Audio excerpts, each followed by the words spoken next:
వామ్మో వామ్మో అన్న ఫీలింగ్ కలుగుతుంటే చాలా మంది బీజం కనుక అన్న ఎలివేషన్ అయితే సినిమా చాలా ప్లస్ ఉంది. మెయిన్ సినిమా ప్లస్ ఏంటంటే అన్న వరుణ్ తేజ్ అన్న 3 గెట్టగా కనిపిస్తాడు అన్న. ఒక కూలర్ లాగా కనిపిస్తాడు, ఒక లీడర్ లాగా కనిపిస్తాడు, గ్యాంగ్స్టర్ లాగా కనిపిస్తాడు. చాలా బాగుంది. ఒక మెగా ఫ్యాన్ చెప్తున్నా, ఇది జస్ట్ శాంపుల్ మాత్రమే.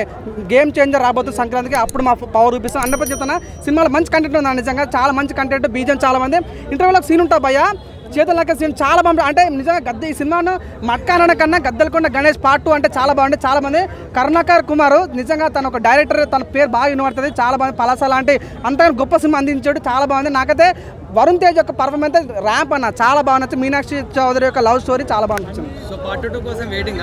ఏం పార్ట్ 1 ఏం లింక్ ఏం మిగలేదు. సినిమా అయితే చాలా బాగుంది. చూద్దాం ఇంకెలా ఉంటుంది. ఫైటింగ్ సీన్స్ ఎలా? ఫైటింగ్ సీన్స్ ర్యాంప్ నిజంగా గద్దలకొండకి అమ్మ మూడు అని చెప్పుకోవచ్చా. తన యొక్క లుక్స్ ఫైట్ సీన్స్ అయితే మస్తు ఉంటుంది.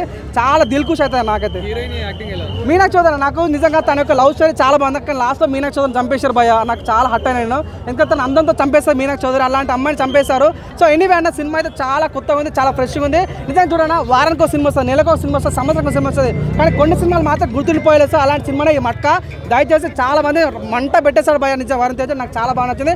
అందరూ వెళ్ళి చూడండి. మన తెలుగు సినిమా మంచి దమ్మున సినిమా.